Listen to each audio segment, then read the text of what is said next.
120万的房子被我全款60万拿下，现在欲哭无泪，感觉彻底掉进了中介的陷阱里面。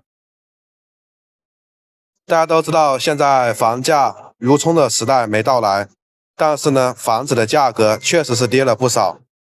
早些年高位入手的人真的是哭晕在厕所。对于那些炒房客来说，现在想卖又卖不掉，卖掉的话又亏太多，但是又面临那么多的贷款还没还清。说实话，还是太贪了。有多少人当初是奔着房子未来会越涨越高的心态来买的房子，又有多少人是因为结婚了刚需来买的房子？房子这个东西只涨不跌的时代已经过去了。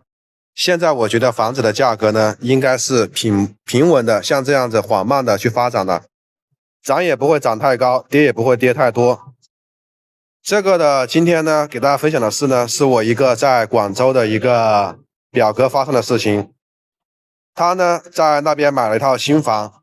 当初呢花了120万，本来要花120万，后来呢花了60万就拿到手了。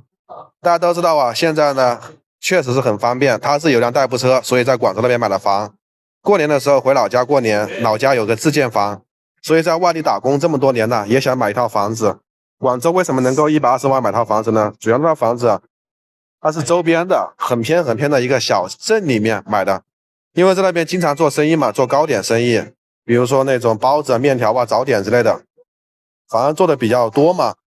也赚了不少钱。但是奈何呢，那个时候手上没太多积蓄，但又想买套房，就在他们当地那个小镇里面买套房，因为以后就打算在那里长期靠这个为生嘛。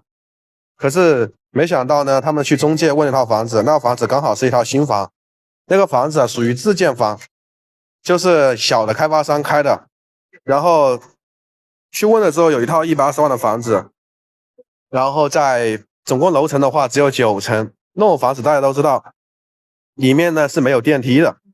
因为在10层以上11层朝向才有那种电梯。然后他选的是第5层，最后呢价格呢开发商中介呢只能跟他少2万，最后没办法没谈成。后来呢回家去了，回家去之后呢，中介呢就突然打电话来说，我这里有套房子，也是这个房子，只不过楼层高一点点，看你能不能接受，价格呢是这个房子的一半，只要60万。最后表哥就跑过去了，七堂八堂说要全款，最后家里人把钱凑齐了，就啥也没看，合同就签了，60万就给了中介，然后帮忙去把房子成交了，过了户。最后呢才发现并没有办下来那个房产证，后来还是以合同的形式的，说因为这个房子比较特殊5年之后才能办房产证。结果万万没想到，回去把合同拿给家里人，懂的人一看，这个房子是开发商的自有房，属于那种设备城的楼下的一个，是不能够进行办房产证，也不能在市场上面流动交易的，只能通过合同的形式。后来呢，我表哥知道了之后，心里面确实在滴血。这个房子呢，说实话，虽然便宜了一半买过来，但是呢，内心的挺不是滋味的。因为这个房子不能够办房产证，那就没办法在市场上面流动，也是怪自己贪小便宜。现在白纸黑字已经签好了，当初呢，中介也没跟他讲吧，反正就是现在心里面在滴血，就感觉被中介和开发商给联合给坑了。不过房子自己住刚需没什么问题，就是不好出手。房子是没有任何问题的，只是在于这个房子的一个房产证的问题。所以说大家买房的时候一定要擦亮眼睛，像这种馅饼一般人是捡不到的，有这种馅饼的话，一般他们自己都拿去了，为何会让给你？所以我们有认知的朋友呢，肯定不会上这个当，受这个骗。也不说受骗了吧，只是说这种房子的话确实是便宜，但是没法在市场上面流动和交易